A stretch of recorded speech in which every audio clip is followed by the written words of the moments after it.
pensive, vint insult le Docteur Lionel Graves, le Docteur entre d'un pas vif, l'air professionnel, le visage fermé, il n'y est acide que lorsque Poirot le lui fait signe. Vous connaissez Lady Whitcomb depuis de nombreuses années. Commence Poirot, depuis avant le décès de son mari, répondit Graves, et avant non. Poirot acquiesça. Vous êtes un homme de science, docteur, vous n'y croyez pas aux fantômes. Non, répondit Graves d'un neutre, et pourtant, dit Poirot, vous n'avez pas ri lorsque Mademoiselle Morland a parlé. Graves a baugué. J'ai vu si que le chagrin put faire aux gens, et que put faire la peur. Graves soutenant le regard de Poirot droit dans les yeux. Rien. Poirot joignit les mains. Docteur, avez-vous déjà rencontré un homme nommé Edmond?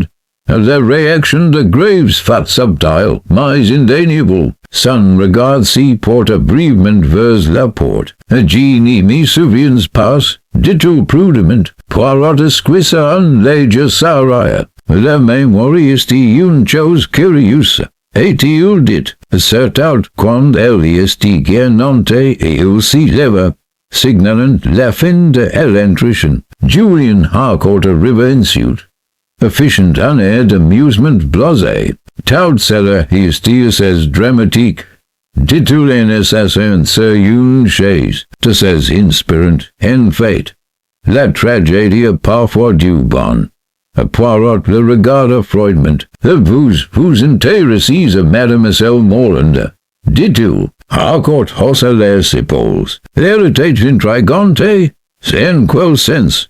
Cela by enjoyer son rôle. La voix de Poirot était douce, et pourtant, vous lui avez parlé en privé. Le sourire de Harcourt s'estompa. Just en passant, à propos de quoi? Harcourt hésita, puis rit. Elle m'a conseillé de partir. Les yeux de Poirot brillants. Pourquoi? Elle dit que la maison était dangereuse. Poirot hocha lentement la tête, et avez-vous suivi ses conseils? Harcourt écarta les mains, clément pas, Poirot la congédia d'un signe de tête, ses pensées déjà tournées vers d'autres horizons. Lady Whitcomb était la dernière. Elle reçut Poirot dans son salon privé, un espace encombré d'objets personnels, lettres encadrées, figurines en porcelaine, un léger parfum de lavande. Elle était assise by un droit dans un fauteuil à dossier. Les mains jointes sur les genoux. Monsieur Poirot, dit-elle, j'ai répondu à toutes les questions nécessaires. J'ai en suis sûr, répondit Poirot. Mais il en restait quelques-unes auxquelles vous pouvez répondre, et elle s'y rédit. Vous connaissez un homme nommé Edmond? Dit Poirot d'une voix calme. Elle a eu de se préoccuper. Non, dit-elle, je n'y ai pas fait. Poirot inclina la tête. Madame, dit-il doucement, les mensonges sont comme des fantômes. Ils s'y font connaître. Et elle ferma brièvement les yeux. Edmond était mon frère. Dit-elle enfin, il est mort il y a de nombreuses années. Poirot acquiesça. Et Mademoiselle Morland le savait. Oui. Comment? La voix de Lady Whitcomb tremblait. Elle dit que le lui avait dit. Le regard de Poirot était pénétrant. Madame, dit-il doucement, votre frère est-il mort paisiblement? Lady Whitcomb n'y répondit pas. Un silence pesant s'installa entre eux. Poirot s'est levé. Monsieur, dit-il doucement, si soir-là, la tombée de la nuit était alors que les lampes s'allumaient. Poirot et moi avons de nouveau traversé l'Est. Un chemin si dessin, dit-il. Chacun d'eux a peu de quelque chose, chacun d'eux mène un peu. Mais qui elle était? Et j'ai demandé. Poirot s'arrêta. Ce qui la craignait le plus. ditto simplement, that qui avait el habitude et l'occasion de parcourir si escuois sans si faire remarque. Il jeta un coup d'œil in direction de l'escalier de service, et qui connaissait suffisamment bien le maison pour faire mentir une porte verrouillée. Alors que news retournions, les ombres s'allongeant, les questions avaient été passées, j'y sentais que les réponses si rapprochaient, que la femme le vieux non. Books Hercule Poirot et la fille qui parlait aux fantômes et se voyait bien une chose que la police est en réalité. Et l'esprit humain trouvant réconfortante, c'est un suspect évident, et l'inspecteur Carriage l'a découvert le lendemain matin. Et l'annonce fut faite au petit déjeuner. Un repas assombri par la certitude qu'une chaise resterait jamais vide. Et l'inspecteur s'éclaircit la gorge avec un air de triomphe discret. J'ai eu des nouvelles du laboratoire. Et il dit, la substance contenue dans la vérité de la strychnine. Une dose mortelle. Poirot inclina poliment la tête. Et, poursuivit Carriage, nous avons établi que le docteur Lionel Graves conserve de la strychnine dans son mallet médical. Parfaitement légal, bien sûr, mais pratique. Tous les regards s'y tournent, comme par magie vers le docteur Graves. Le visage du médecin est impropre. C'est ridicule, dit-il sèchement. Elle utilise en infimes quantités pour certains traitements. Poirot l'observait attentivement. Son expression indéchiffrable. Et l'inspecteur Carriage insistait. Vous étiez sur la bibliothèque jusqu'à minuit, personne n'y put la confirmer. Vous avez les connaissances, les moyens et compte tenu de votre malaise évident face aux activités de immoral and immobile possible. Le docteur Graves s'y leva, et j'y suis médecine, dit-il d'un ton sec, et par son muettria. Et dessayez-vous, docteur, dit Carriage, personne n'y vous arrête pour l'instant. Poirot leva la main. Puis j'y demanda-t-il d'un ton doux. Carriage acquiesça. Poirot s'y tourna vers le docteur Graves. Le docteur, dit-il, who était votre sac médical hier soir, et dans ma chambre, répondit Graves. Commit charges, et vous n'y allez pas enlever. Non. Poirot hocha la tête, pensif. Et la strychnine était-elle conservée sous clé? Graves hésita. Non. Et l'inspecteur Carriage s'en y estime pareil. Voilà, Poirot esquissa un léger sourire. Peut-être, dit-il, you peut-être pas. Après le petit déjeuner, l'inspecteur demanda au docteur Graves de rester dans la maison sous surveillance accrue. Le docteur obtempéra avec raideur, dissimulant à peine son indignation. C'est trop parfait, mi murmura Poirot tandis que nous regardions Graves s'élegna. La vie est vraiment aussi conciliant. Néanmoins, cette théorie rapidement gagnait du terrain. Julian Harcourt était la première à l'exprimer ouvertement. On sait que des médecins ont déjà été, remarqua-t-il d'un ton léger alors que nous étions assis dans le salon. Fixés aux poisons, détachement professionnel sans correspondre bien au profil. Lasford acquiesça avec enthousiasme. Il était tauges Freud, dit-elle, des approbateur. Cert out in vers Eliza, Lady Whitcomb needed rien. Le regard fixé sur le feu. Poirot écarta. Il était tauges, elle écarte. Plus tard dans l'après-midi. L'inspecteur Carriage invita Poirot à examiner les prix matériels de place prise. Nous sommes réunis une fois de plus dans l'house. Devant la chambre de Liza Morland, la porte. Dit Carriage montrant tout droit, verrouillé de l'intérieur. Nous l'avons fait, oui. Acquiesça Poirot, c'est si qu'il semblait. L'inspecteur français les sauces. Vous en doubtez, j'ai en doubt. Cried Dousman Poirot. Il essayait de et examiner la plaque de village, le boys fendu, le boys, le dit-tout. Les dégâts sont iniques, de quelle manière? C'est dit Poirot en tapotant légèrement. En a pas été cassé de l'extérieur. Il était fragilisé auparavant. Carriage fixé le vide. Tu vieux dire? Quelqu'un a été quest facilement. Conclut Poirot, a pour sagere l'urgence. Le drame. L'inspecteur français les sauces encore plus. Nous tout simplement du vieux boys of Poirot saurid. Relong mere house. Tout est ancient. Dit-tu, important, tout ni tom pass en pan aussi facilement. Ils entrerent dans la chambre. Et l'attention de Poirot s'y reporta sur la table de chevet. Le bel, dit-il, passé la de Raymond, ni renversé, ni serré dans ses bras, carriage acquisa, well buvait volontairement. Oui, dit Poirot d'une voix douce, si qui signifie quel facet confiance à sa source. Le carriage semblait pensif. Et vous pensez que le poison a été administré par quelqu'un connaissait. J'y pense, dit Poirot, quel en avait pas pour lorsqu'il buvait. Pendant qu'ils parlaient, le docteur Graves apparat sur le lieu, escorté par un agent de police. Vous savez-vous me voir?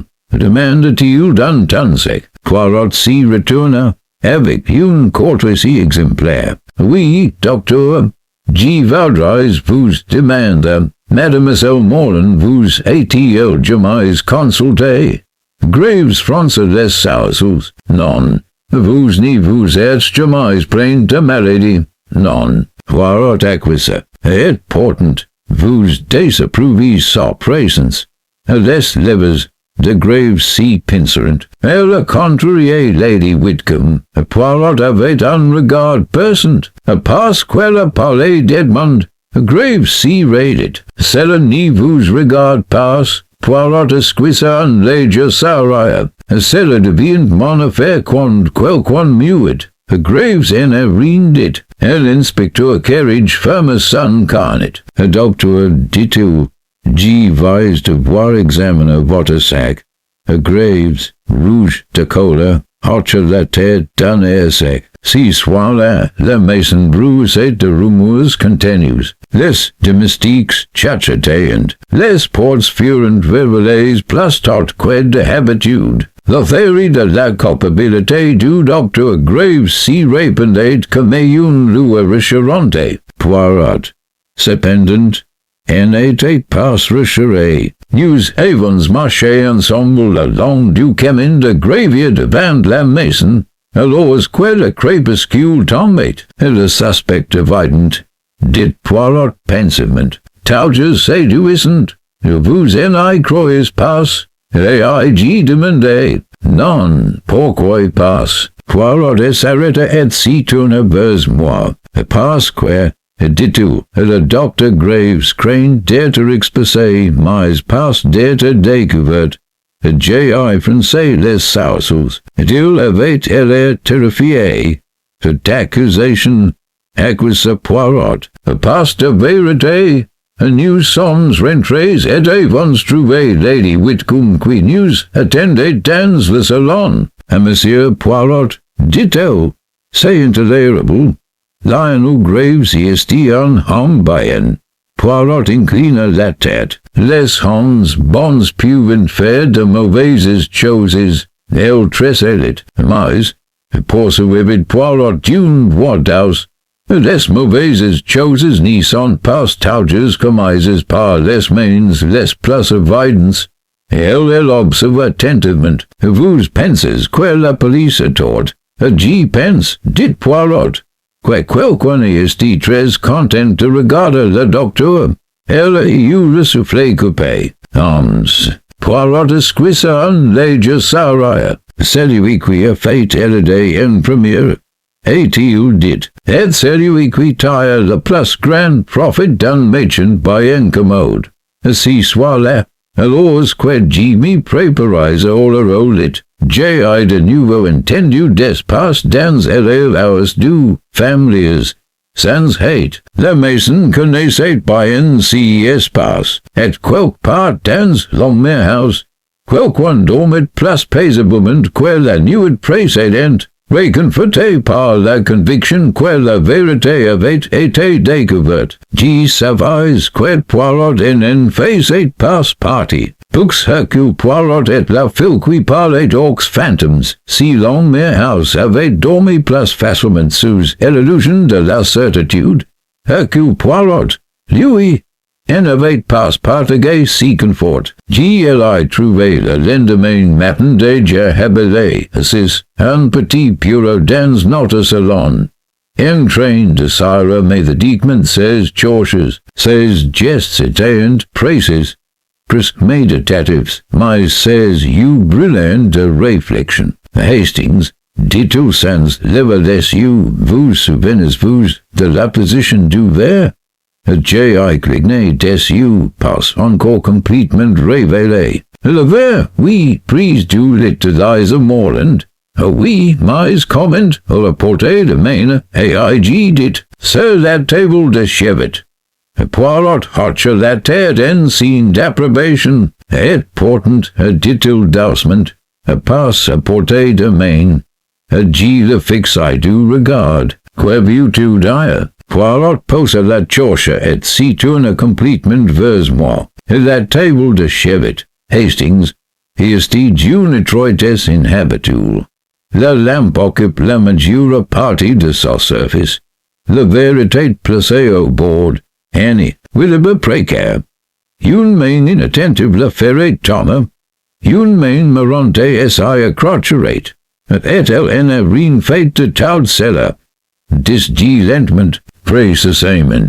Nous sommes retournés dans el house sous prétexte de récupérer des effets personnels dans la chambre de Liza Morland. Le gendarme posté à la porte, lorsque respectueux de la réputation de Poirot, nous a accordé quelques instants. Poirot s'arrêta juste à l'intérieur du ciel et ni la franchit pas davantage. Observez, murmura-t-il. La chambre était modeste, presque austère. Elle était impeccablement faite.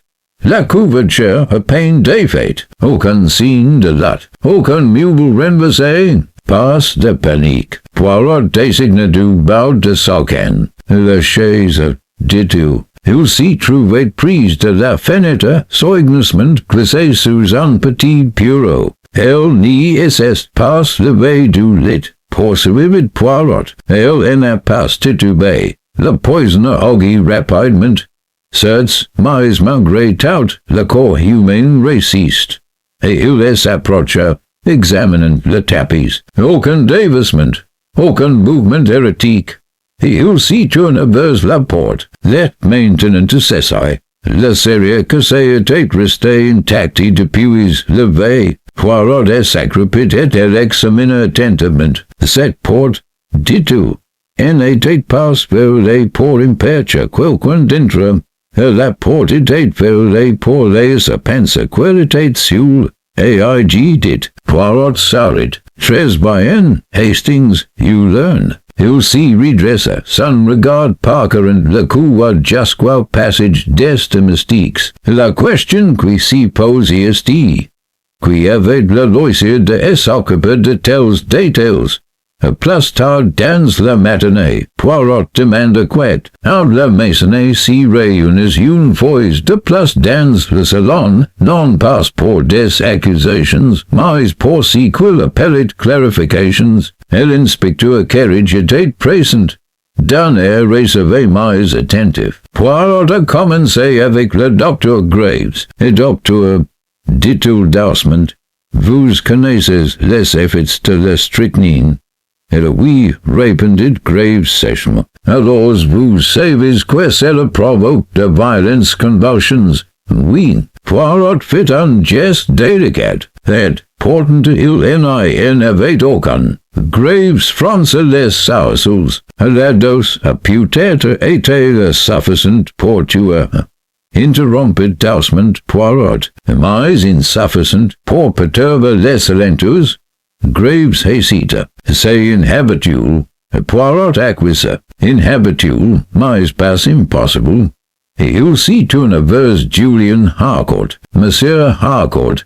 Vous aimez le theatre Harcourt esquissa un saria, coupable, et d'atmosphere, and by ensued. Poirot joigned les mains. Vous nous avez dit que Mademoiselle Morland vous avait conseillé de partir. Oui. Et pourtant, vous n'y avez pas fait. Harcourt haussa les épaules. N'y prends pas de conseils opus des actrices. Les yeux de Poirot brillant, les actrices répétant. Une lueur d'irritation traversa le visage de Harcourt. Poirot see to an averse Lashford. Mademoiselle, vous nous avez dit que Mademoiselle Morland buvait de l'eau la nuit. Oui. Et comment le savez-vous? Elle en a parlé, quand? Le premier soir. Poirot acquisa. Et était-il mentionné le verre? Et Lashford hesita. Non. Poirot esquissa un léger saria. Alors comment savez-vous qu'il serait là? Mademoiselle Ashford rouged. J.I. supposé. Les suppositions did Poirot d'une voix d'house. Sont des choses dangereuses. Lady Whitcomb s'y remua sur sa chaise. Poirot s'y tourna vers elle dernière. Madame, dit-il, vous avez donné à Mademoiselle Morland une chambre dans elle loused. Oui, pour des raisons de confidentialité. Oui, Poirot inclina la tête. Et pourtant, elle est loused ici isolée, plus de témoins pratiques. Lady Whitcomb serra les poings. Vous sagéris que G. Poirot leva la main. G. ni sagarina. Et-il dit, J. observe. Il commença à penter lentement les loups devant you. Il voit autre chose, dit-il. Quelque chose de petit, l'inspecteur carriage fronça les sourcils. Si vous avez quelque chose, Monsieur Poirot, hello. Did Poirot, carriage cligna des you. Hello, d'où viens-tu? Le robinet, did carriage. Poirot saurit. Quel robinet? Un silence suivit. Poirot s'y tourna vers Lashford. Vous remplissez vous-même les carafes dans cette maison. S'y passe. Oui, répondit-elle avec prudence. Dans la garde-manger. Oui, Poirot acquisa. Et pourtant, le verre n'y contenait aucune trace de calcaire. Le carriage s'y raided. Vous en êtes certain? G. suis belge. Dit Poirot d'un sec. G. connais l'odeur. Il croisa les mains. L'eau n'y provenait pas du garde-manger, mais d'une source filtrée. Le docteur Graves inspira profondément. Ma chambre, dit-il lentement, j'ai une carafe. Poirot acquisa, et qui le savait? Tous les regards s'y tournèrent instinctivement vers Julian Harcourt. Il rit sèchement. Absurde. La voix de Poirot était douce. Vous êtes observateur. Vous errez dans la maison la nuit. Vous remarquez les détails. Le salaire de Harcourt disparaît. Si n'y sont que des spéculations, oui. Acquisa Poirot, mais des spéculations guidées par des faits. Et l'inspecteur Carriage est avança. Monsieur Poirot vous insinue. G. saga, dit communément Poirot, que le poison du médecin n'a pas été ingéré par le médecin lui-même. Un silence pesant est abattu sur la piste. Poirot les examina un par un. Le muetria, dit-il communément, n'est pas celui qui a les moyens, mais celui qui a l'imagination. Si soit-là, tandis que l'âme est si dispersée dans un silence gêné, G retro uvi Poirot debaut une fois de place au pays de l'escalier des domestiques, l'espace. Aig murmurait, Poirot acquisa, affirme, sans hate.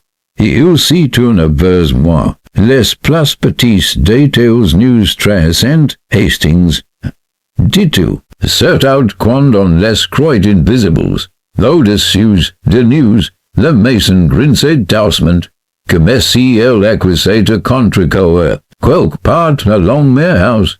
Une certitude soigneusement construite avait commencé à s'y ficher. Books Hercule Poirot et la fille qui parlait aux phantoms en fin de matinée. Long their house ressemblait à un champ de bataille où s'y joignent de petits mensonges. Chaque membre de la maisonnée s'y déplaçait avec une grace soigneusement orchestrée. Conscient que le détective parmi eux observait chaque regard, chaque hésitation, chaque mot non dit. Poirot, bien sûr, les avait tous remarqués. News sans retrouvés au salon.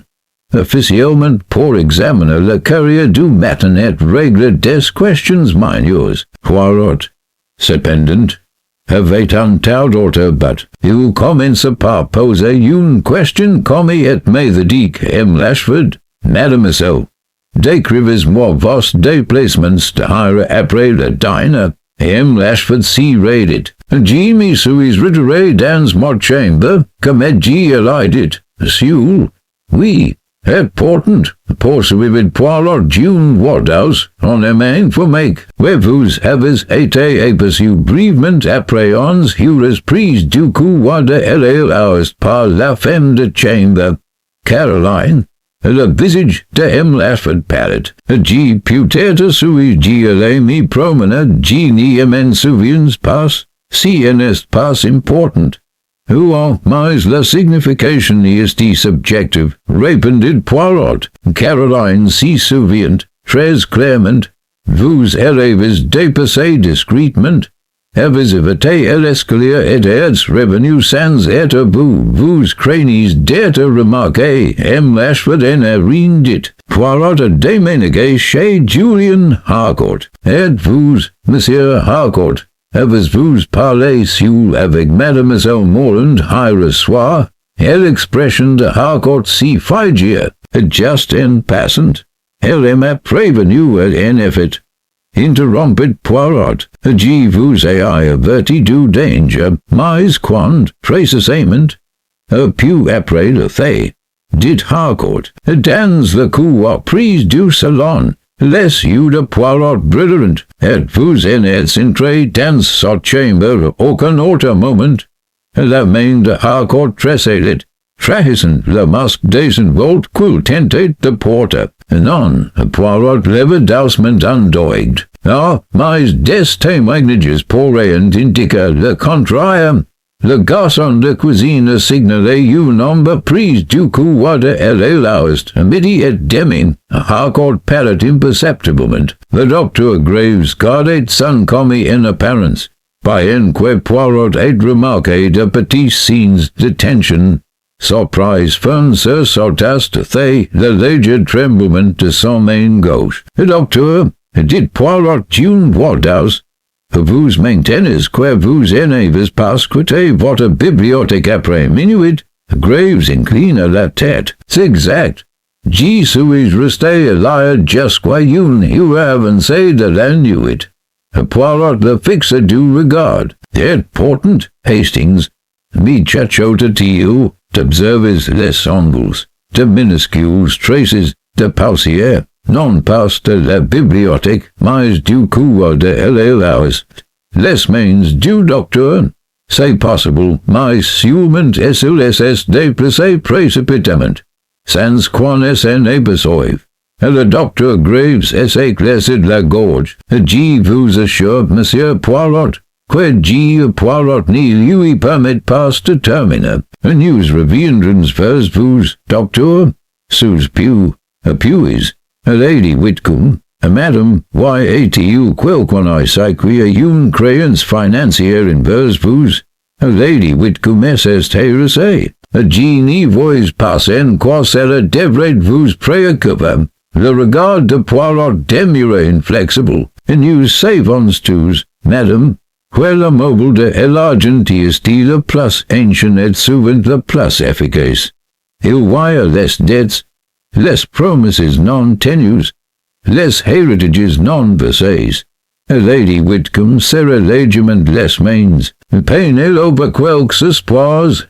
Dit-elle enfin, mais rien de plus, Poirot inclina la tête, intéressant, et portant, j'y crois comprendre qu'il existe un testament récemment modifié. Et le silence si fit dans le peace, et Ashford si remua sa sachets. Harcourt tausa legiment, même l'expression habituellement impassible du Dr. Graves laissait transparaître un point de malaise. Poirot si pencha en avant. Ah, oui, l'amendement. Une chose curieuse. Il semble que Mademoiselle Morland, malgré son jeune âge, en était informée. Certains commentaires secrets concernant el héritage. Il laisse planer cette question dans l'air. Des secrets. La voix de Lady Whitcomb tremblait légèrement. Poirot esquisse l'ensaraille. Si en est pas rare. Les gens chachotent en toute confidence. Espérant que leur confidence soit discrète. Mademoiselle Morland en était pas tout à fait naïve. Elle a observé, elle s'est souvenue, et elle a dit à quelqu'un. Les yeux de M. Ashford essaient quittérant, elle semble vouloir parler, puis ferme la bouche. Le regard de Poirot si porte sur Julian Harcourt. Monsieur, vous avez écrit des romans. N.S.C. passe. Oui, répondit Harcourt avec prudence, à propos de muette et de Mr. Oui. Et vous en avez rien à confesser. La macquire de Harcourt si crispa. Poirot poursuivit, ignorant la résistance subtile. Lady Whitcomb, qui daughter était au courant de la présence de Mademoiselle Morland dans l'house, uniquement le personnel de la maison, a déclaré Lady Whitcomb. Ah, mais la maisonnée comptait de nombreuses personnes, dit Poirot d'une voix douce. Caroline, le garçon de cuisine, le jardinier, il s'y souvenait des moindres détails, et l'un dû peut-être été influencé, voire menacé, la pour, après tout, il était un puissant moteur. Poirot marqua une pause, laissant le poids de ses paroles si faire sentir. La situation est éclaircie, dit-il doucement. Chacun essaie une raison de s'y cacher, une légère exagération, une demi-vérité, une omission. Si sont les mensonges qu'elle en raconte pour s'y protéger, et parfois, dit-il avec un léger sourire, et parfois, les mensonges sont plus dangereux que le poison. Et l'inspecteur Carriage, qui était resté silencieux jusqu'à présent, s'éclaircit la gorge. Et Monsieur Poirot, insinuez-vous que quelqu'un parmi nous a délibéré Raymond induit la police en erreur? Poirot inclina la tête. Tromperie est un euphémisme. On pourrait dire qu'ils enterringuaient les choses pour paraître innocence. C'est astucia. Certes, mais finalement, celle-ci des îles. Et aussi tourne vers moi, les yeux brillants, de Hastings, nous devons être attentifs. Observez les gestes, écoutez les hésitations, notez, si qui en est pas dit, la vérité s'y cache. Et tandis que l'assemblée s'y dispersait, j'ai appris Miss Ashford, les lèvres pincées, jettant des coups d'oeil furtifs vers le couloir de l'oust. Julian Harcourt s'attardait prise de la cheminée, tapotant distraitement et l'accord de son fortuit. Lady Whitcomb s'y retira dans son salon privé, le visage empreint de chagrin et d'appréhension. Poirot resta dans le salon. This commandment. Les mains joints. Les yeux scrutinent la pièce comme un faucon observant sa proie. Cette maison regorge de secrets. Dit-il d'une voix douce. Et si soir, Hastings, J.I. intention de tous les dévoiler, au-delà des mots. Les jardins baignent dans une douce lumière, serenes et insouciants, et à l'intérieur, la maisonnette tremblait, même si personne n'ici doubtait encore que les plus grandes révélations étaient à venir. Vux Hercule Poirot et la fille qui parlait aux fantômes en fin d'après-midi. Un silence pesant régnait à Longmere House, sûrement troublé par le craquement occasional des planches du plancher ou le murmure lointain de la rivière au-delà du domaine. Les habitants s'y déplaçaient avec précaution, comme si chaque pas pouvait révéler un secret. Poirot, en revanche, semblait parfaitement à l'aise. Il parcourait les couloirs avec un commis délibéré, observant tout, et l'inclinaison d'un colère. Les légers ruffles sur la maquette, le léger tremblement d'une main qui s'efforçait de n'y pas trahir son anxiété. Je vous le dis, Hastings, dit-il calmement, elle a vu le plus utile et estirement volontaire. Il se vient lorsque le cœur n'y put plus supporter le poids du secret. Je le suivis dans le salon, où Lady Whitcomb avait organisé un petit thé. Miss Ashford, nerveuse, était assise au bord d'une chaise, les doigts crispés, le regard find vers la porte à l'ouest. Julian Harcourt, nonchalamment appuyé contre la cheminée, masquait son malaise par une indifférence feinte. Le docteur Graves restait assis, raide et impassible, mais le regard perçant de Poirot percevait les moindres signes de tension qu'il s'efforçait de dissimuler. Mesdames et messieurs, commence Poirot d'une voix douce, et nous avons parlé de faits, de mouvements, d'occasions, mais le cœur, dit-il ainsi, tapotant légèrement la poitrine, et n'ici les pas trompa. Il dit la vérité même quand les lèvres mentent. Et il s'y tourne vers Ashford. Mademoiselle, vous avez beaucoup observé, vous avez vu si que d'autres tentent de cacher, dites-moi, dit-il d'une voix douce, que vous a confié Mademoiselle Morland. Les lèvres de Ashford s'entrouvrirent, puis s'y refermeront. Ses yeux s'empirent de larmes qu'elle avait tenté de dissimuler. Tremblante, elle s'y leva et s'y dirigeait vers la fenêtre, le regard perdu au loin, comme si les jardins pouvaient lui apporter du réconfort. Elle parlait de secrets, murmura Miss Ashford, de propos de tant Aurélie et d'Edmond et d'Argent et de Julian. Poirot inclina la tête. Continuez, mademoiselle, parlez librement. Et Ashford prit une profonde inspiration. Elle dit que quelqu'un dans cette maison ferait n'importe quoi pour s'y protéger, que quelqu'un tuerait pour que la vérité restait cachée, et elle le savait. Poirot s'y pencha légèrement en avant, le regard intense. Était-il dit que la jeune fille secoua violemment la tête. Non, elle a refusé. Elle dit que si était trop dangereux de parler à voix haute, que je devais prendre de n'y rien dire. Êtes-vous élèves promise? Demande Poirot d'une voix douce. Oui, admit Ashford. Les larmes ruisselant sur ses joues. Mais maintenant elle est morte. Poirot garda son commis, mais ses yeux brillaient d'une perspicacité remarquable. Tant, mademoiselle, c'est précisément parce qu'elle en savait trop qu'elle est devenue la cible. Et maintenant, la vérité doit éclater.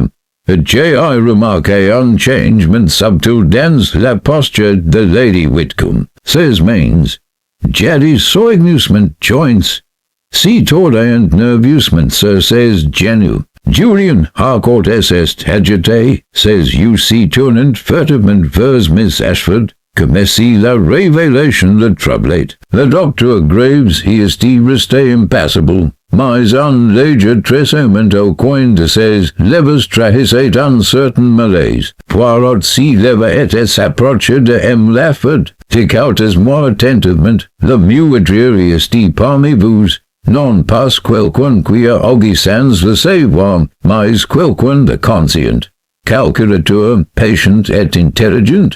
Elle sanglotait doucement. G n'y put pas le dire. G le lui ai promis. Poirot secoua doucement la tête. Les promesses faites sous l'effet de la pouresse est venue sans souvent à la lumière de la raison. Hastings, observez, sans d'être si authentique. As elle mas des connaissances, elle n'y sait que des bribes. Et c'est dans ces bribes que nous trouverons la clé. Et aussi tourne vers Lady Whitcomb. Madame, les secrets peasant l'erd sur qui les gardent. Vous avez connu la peur de la perte, de la découverte, du scandale. Ni le nies pas. Les lèvres de Lady Whitcomb tremblant. G n'y put pas en parler. Dit-elle d'une voix faible. Poirot acquiesça. Et pourtant, vos en descend long, pour culpabilité, chagrin. Le passé a cette fâcheuse tendance à peser sur le présent. Mademoiselle, Holland elle avait bien compris, peut-être même trop bien. Julien Harcourt s'y décolla de nouveau, plus ostensiblement cette fois. Le regard de Poirot le croisa aussitôt. Êtes-vous, monsieur? Dit-il doucement, vous avez été prévenu, vous avez été observé, vous avez réagi. Que craignez-vous?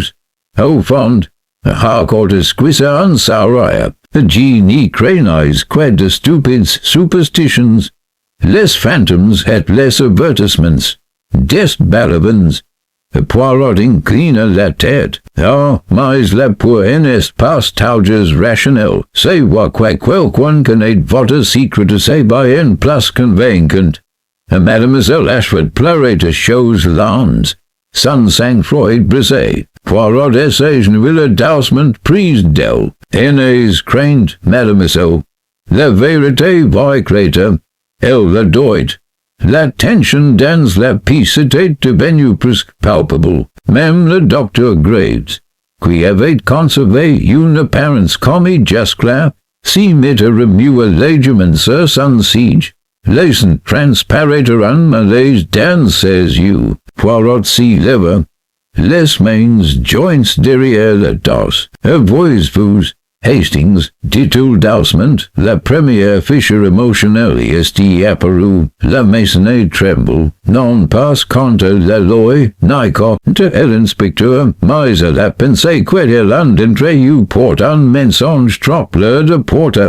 Et il marque une pause, scrutine la pièce, et de cette fail naître la vérité, un fragment, à la fois, un aveu, une hésitation, un petit détail suffisant, des muscles voudrait alors que la lumière de l'après-midi laissait place au soir, la maisonnée demeurait plongée dans une angoisse palpable. Chacun habitait le regard des autres. Chaque mouvement était prudent, comme si les mêmes de l'homme-house pesaient sur eux. Poirot s'y tourna vers moi en silence. Et l'expression commis résolue. Hastings, les fils commençant à s'y défaire. Observez les moindres détails.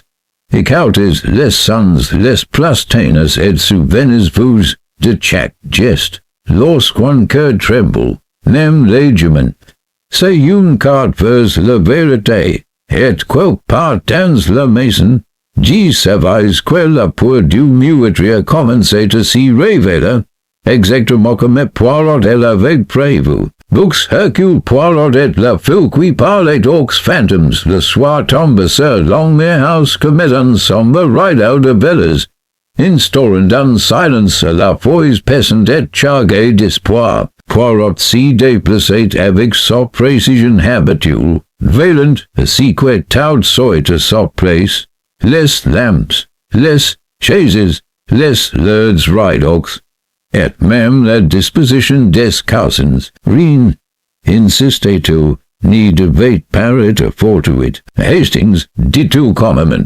On n'entrait pas un criminel intelligent par hasard, on construit les scènes, on arrange les lumières, on positionne les acteurs, agit le service dans le salon, où les suspects étaient réunis, M. Lashford, nerveux et agité. Julian Harcourt, appuyé contre la cheminée avec une des voltures fessées. Le docteur